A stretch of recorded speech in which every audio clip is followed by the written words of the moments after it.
შიში არის ემოცია.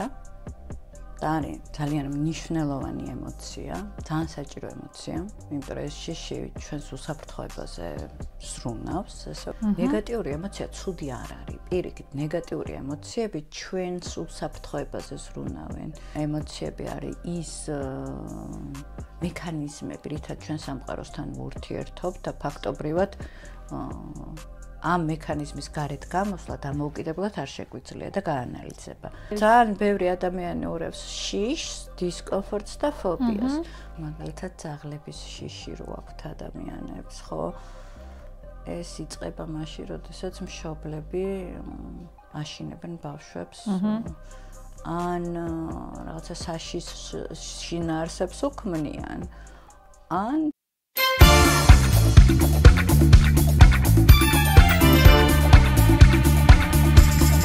მოგესალმებით, თქვენ უყურებთ გადაცემას ჯანმრთელობა და არა მხოლოდ ნინი ჭაჭიასთან ერთად. მე მის თანაწამყვანი ნათია გაფრინდაშვილი ვარ. დღევანდელი ჩვენი სასაუბრო თემა შეეხება ფობიებს. სანამ უშუალო თემაზე გადავალთ, მინდა რომ მოგიწოდოთ, რომ დაალაიქოთ ეს ვიდეო, გამოიწეროთ ჩვენი არხი, ამით ჩვენ გვასტიმულირებთ, რომ უფრო მეტი საინტერესო ვიდეო ჩავწეროთ და გაგიზიაროთ, რა თქმა უნდა. ნინი, დღევანდელი ჩვენი სასაუბრო თემა არის ფობიები. ამ თემის შერჩევის ერთ-ერთი მიზეზი არის ის, რომ ხშირად გვისაუბრია, რომ თუნდაც მე პირადადაც რამოდენიმე ფობია დამიმარცხებია ბავშვობიდან მოყოლებული, რაც მქონდა. და ამიტომ ვიფიქრე, ერთი მიმართულება იყო ეს, რომ მეთქი საინტერესო იქნებოდა ეს თემაო და მეორე არის, რომ სოციალურ მედიაში ხშირად ეშლებათ ხოლმე ერთმანეთსაგან რა არის ფობია და რა არის შიში. ამიტომ მინდა რომ ამით დავიწყოთ, რომ რას ნიშნავს უშუალოდ ფობია და რით განსხვავდება ის შიშისგან. ხო, მოდი, გამარჯობა ნათია. მიყვარს ეს თემა, იმიტომ რომ ეს თემა ძალიან მნიშვნელოვანია და ესეთი პარალელი რო გავავლოთ. ანუ ყოფით ენაზე, აი როგორც დეპრესიაში ვარ, რო იყენებენ ცუდგუნება განწყობილებაზე და ჩვენ ხო ჩავწერეთ გადაცემა რა განსხვავება არის, როდესაც ადამიანი უგუნებოთ არის და რა არის, როდესაც დეპრესიაში არის. აი დაახლოებით ფობიებსა და შიშებს შორის იგივე განსხვავება არის რა. შიში არის ემოცია. და არის ძალიან მნიშვნელოვანი ემოცია, ძალიან საჭირო ემოცია, იმიტომ რომ ეს შიში ჩვენს უსაფრთხოებაზე ზრუნავს, ესე ვთქვათ, და გვაფრთხილებს, რომ რაღაცა საფრთხის წინაშე ვართ და ფრთხილად უნდა ვიყოთ. ფობია არის ის ემოციური მდგომარეობა, რომელიც ირაციონალურად დიდია, ანუ იმ მოცემულობასთან შედარებით, იმ მოვლენასთან შედარებით, ბევრად მეტად აღიქმება. ეს არის მათ შორის ის მდგომარეობა, რომელიც უფრო გრძელვადიანად მიმდინარეობს. შესაძლოა 6 თვე და მეტიც გაგრძელდეს ამ ტიპის შიშები და რაც მთავარია, ფობია არის მაშინ, როდესაც ადამიანს აი ეს შიში ხელს უშლის ნორმალურად ფუნქციონირებისათვის. იმიტომაც გავავლე პარალელი დეპრესიასთან. და ძალიან ხშირად, ესე ვთქვათ, სოციალურ მედიაში ფობიებს და შიშებს ერთმანეთს ურევენ. და აქ მნიშვნელოვანი არის მათ შორის, როდესაც ფობიებზე ვსაუბრობთ, განვასხვაოთ, რომ არის რაღაცა მოცემულობების შინაარსები, რომლებიც არ მსიამოვნებს, მაგრამ მათი არსებობა ასეთ დიდ ზეგავლენას არ ახდენს ჩემს ყოველდღიურ ცხოვრებაზე, ეს უბრალოდ არ მომწონს და ფობია არის, როდესაც აი ეს შინაარსი, რომელიც მე მაშინებს და იმდენად მაშინებს, რომ არაადეკვატური ვხდები, ირაციონალური ვხდები და არა თუ მარტო მოცემულობის პირისპირ დგომისას.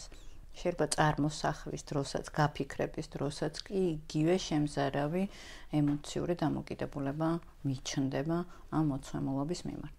მე პირადად მაქვს ხოლმე შემთხვევები, ახლა ვიტყვი, რომ მაქვს აი არამქვეყნიური შიში მაქვს ღამის პეპლების.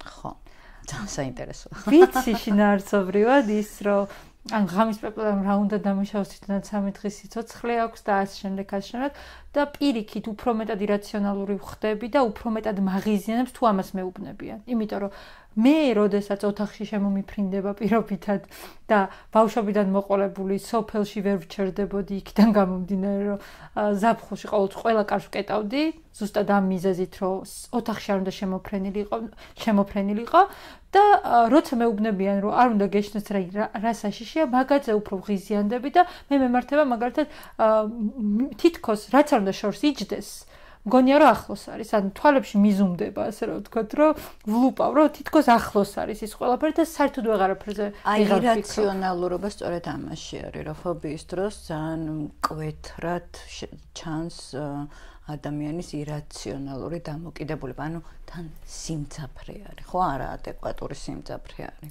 საიდან მომდინარეობს ზოგადად ფობია, რის მიხედვით უყალიბდება ადამიანს თუ არსებობს ან კვლევა? ძირითადი პრობლემები, რა თქმა უნდა, ბავშვობიდან იღებს სათავეს როგორც ყველაფერი, თუმცა ფობიებთან მიმართებაში შეიძლება ვთქვათ, რომ შეიძლება ეს ფობიები გამოწვეული იყოს კონკრეტული ტრავმის შედეგად და მძიმე სტრესის შედეგად. ხო, როდესაც არასასურველი რაღაცა მძიმე მოცემულობის შემდეგ არ ხდება ტრავმის დამუშავება და უკვე ეს ტრავმა იწყებს ჩვენს ცხოვრებაზე ძალიან ნეგატიურ ზემოქმედებას. ეს შეიძლება მხოლოდ ფობიის სახითაც დარჩეს რაღაცა კონკრეტული ვიწრო მოცემულობის მიმართ, но შეიძლება ტრავმის სახით დარჩეს, რომელიც სხვა საკითხი არის და ამაზე ალბათ ცალკე გადაცემა უნდა. ხო, მაგალითად, ჩემ შემთხვევაში ვერანაირად ვერ ჩავედი იქამდე, საიდან შეიძლება ანუ ამეკიდებინა ეს შიში თუ ფობია, რაც არის ჩემი ღამის პეპლებთან დაკავშირებითი შიში. იცი რა არის, შიშებს ჩვენ პირველი ვინც გვასწავლეს არის ჩვენი მშობლები, ხო? აი რომ ავიღოთ მაგალითად ძაღლების შიში რო აქვთ ადამიანებს, ხო? ეს იწყება მაშინ, როდესაც მშობლები აშინებენ ბავშვებს ან რაღაცა საშის შინაარსებს უქმნიან, ან თვითონ ეშინიათ და მერე დებენ. ამიტომ ესეც შეიძლება იყოს და ისეც. თუმცა ნებისმიერი ეს შინაგანი აი ამ პრობლემის საწყისი მაინც ბავშვობიდან მოდის და როდესაც ვიწყებთ ამაზე მუშაობას, ხა გადაცემაში არ გამოვა ეს სიღრმეებში ჩასვლა. არ შეიძლება. მაგრამ ყოველთვის მოიცებნება აუცილებლად ის წერტილი, როდესაც ვიწყებთ ესე მუშაობას და არაცნობი არის ქექვას და წარსულის გახსენებას, მე ეს ყველაფერი ტიპტიპებასებით კი. ვახსენეთ ის, რომ სოციალურ მედიაშიც ხშირად საუბრობენ ამასთან დაკავშირებით და თუნდაც ერევათ ერთმანეთისაგან ფობია და შიშები თქო. თუ აი რაღაცა გაიხსენებ ისეთ ფობიებს, რომელიც აი პოპულარულია, ასე რომ ვთქვათ, რომ იძახიან ხოლმე ადამიანები, რომ ამის ფობია მაქვს, იმის ფობია მაქვს. უბრალოდ ვფიქრობ, რომ არ გვინდა ტერმინების გამოყენება, იმიტომ რომ მე დამატებითი ან ახსნა უნდა მოვაყოლოთ, ან კიდე დაგუგლისკენ მოვუწოდოთ აუდიტორიას, ამიტომ რომ უბრალოდ ვილაპარაკოთ. მე მაქვს ცალკე ბლოგი საინტერესო იმებზე, ფობიებზე და სასაცილო სახელებიც აქვს, ამიტომ ვისაც ინტერესი აქვს შეუძლია ზუსტი ტერმინები ნახოს. ყველაზე გავრცელებული არის მწერების და ობობების და ღამურების შიში. აი ესე თუ წერას წერებს შევხედავთ, საკმაოდ გავრცელებული არის ფრენის შიში. ასევე ეხლა მე შენიცი რომ კლინიკაშიც ვმუშაობ და მიმართულებით ძალიან ხშირი შეხება მაქვს ხოლმე სისხლის შიში აქვთ. ოკეი.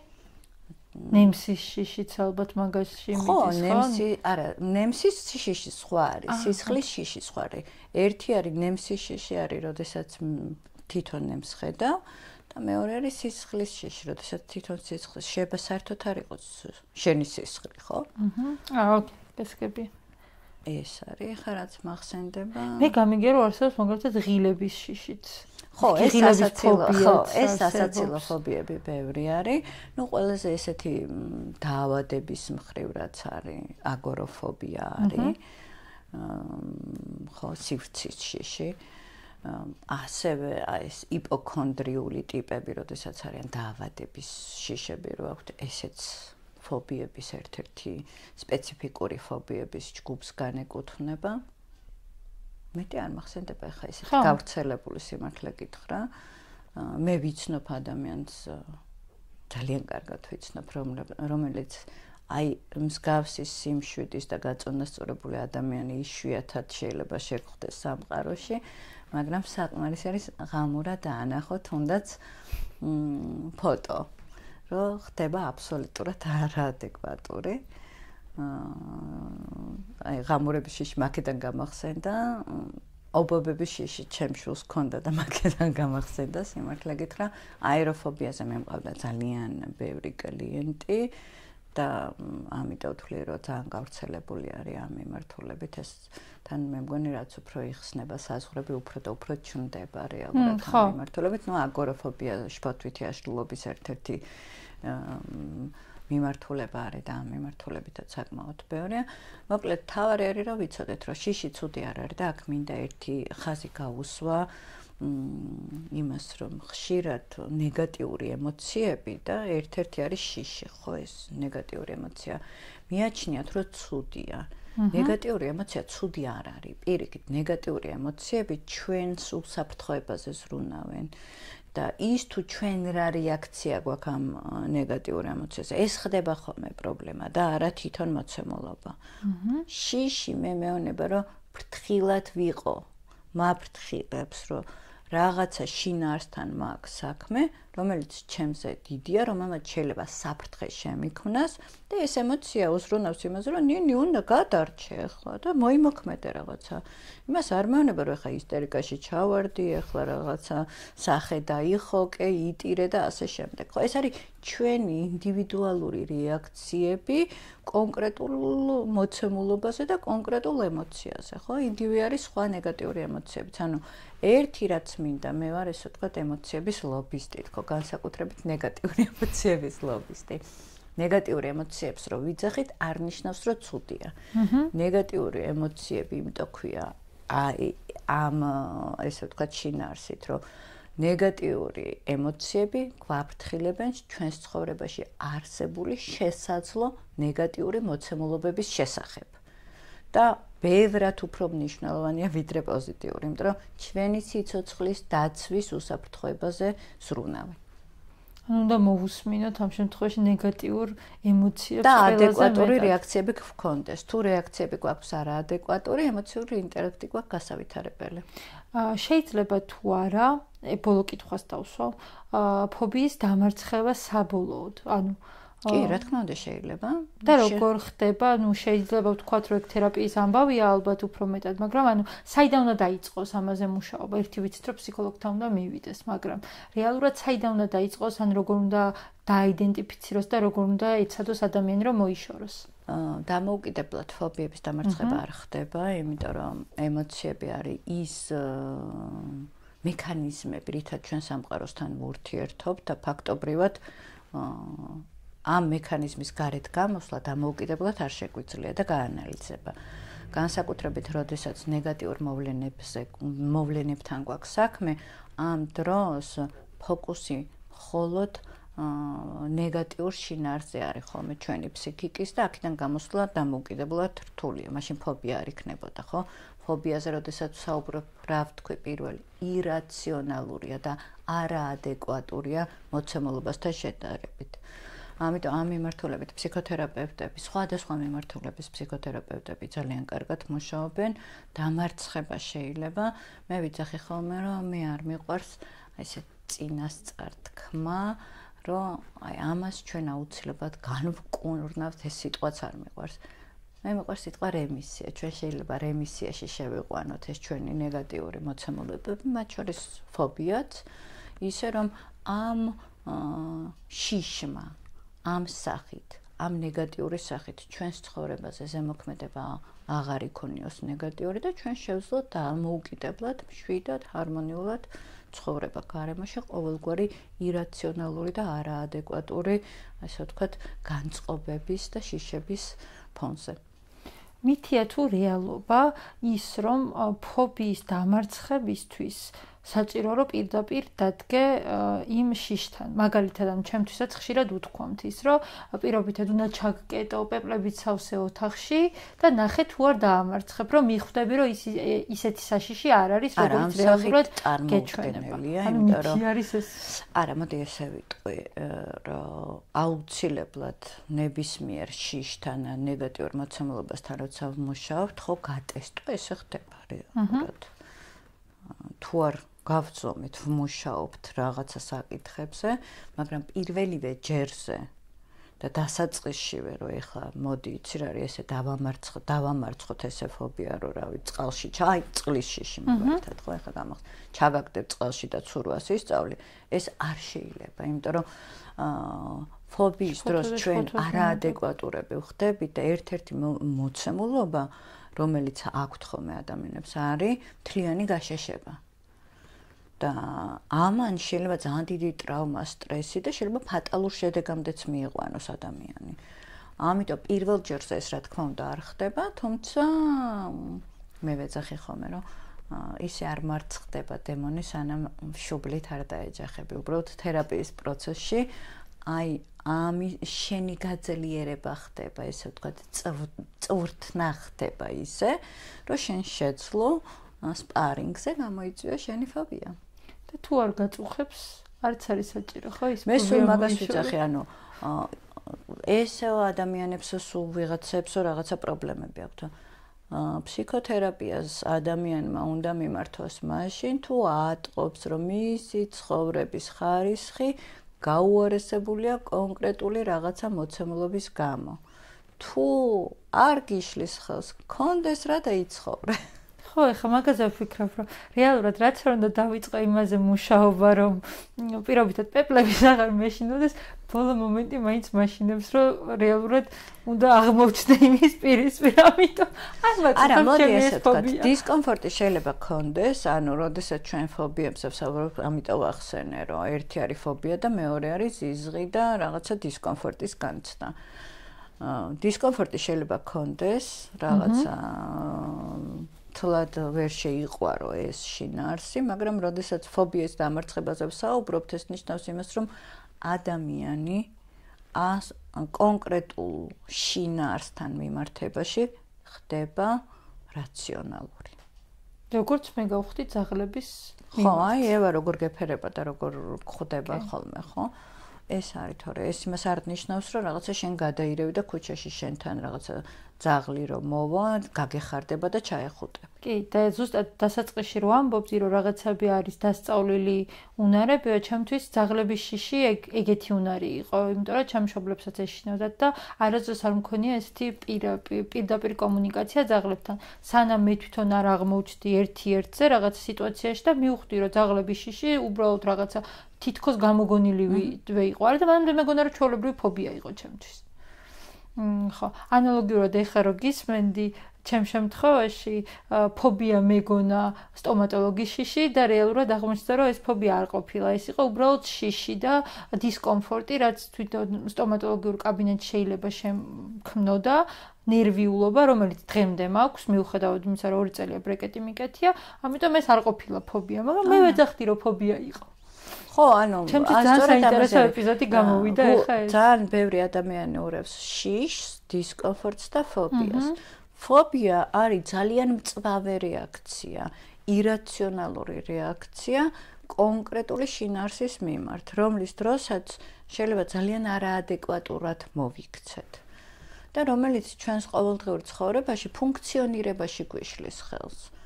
და დისკომფორტი ხო მეც არ მეყვარს სტომატოლოგებთან სიარული, მაგრამ ის მას არ ნიშნავს, რომ ფობია მაქვს და ვის რა უყვარს. ხო, ახლა როგორ შეიძლება გიყვარდეს ნემსის გაკეთება? ან რა, სისხლის აღება, მაგრამ ფობია როდესაც არის, ამას ვერ ახორციელებ, აი როგორც შენ და პეპლები, ხო, მაგალითად, ან აი ჩემი მეგობარი და ღამურები. აი ეს ძალიან მნიშვნელოვანია, იმიტომ რომ ზოგადად აი ეს ფსიქიკური ჯანმრთელობის შესახებ ცნობიერება რაც უფრო ამაღლებული იქნება, მით უფრო კარგად გავერკვევით, რა შემთხვევაში გვჭირდება მხარდაჭერა და დახმარება სპეციალისტის და რა შემთხვევაში არ გვჭირდება. მადლობა ნინი, ჩემთვის ძალიან მნიშვნელოვანი ეპიზოდი იყო, იმიტომ რომ ბევრჯერ მქონია შემთხვევა, რომ მიხსენებია, მაგრამ ესე ჩაშლილად თუნდაც პირად კომუნიკაციაში არ გვილაპარაკია ამ თემებზე და ჩემთვის პროდუქტიული ეპიზოდია. თქვენთვისაც თუ ესე იყო, ასე იყო, აუცილებლად დაგვიწერეთ კომენტარებში, გაგვიზიარეთ თქვენი ფობიების, შიშების შესახებ, რა გეგონათ ფობია და რა აღმოჩნდა შიში ამ ეპიზოდის ნახვის შემდეგ. აუცილებლად დაალაიქეთ ეს ვიდეო, გაუზიარეთ მეგობრებს. გამოიწერეთ ჩვენი არხი, ჩვენ კი მომავალ ეპიზოდამდე დაგემშვიდობებით. დროებით და რა თქმა უნდა, გამოიწერეთ ჩვენი არხი და დაგვილაიქეთ ეს ვიდეო. ეს ჩვენთვის ძალიან მნიშვნელოვანია და მომოტივირებელია.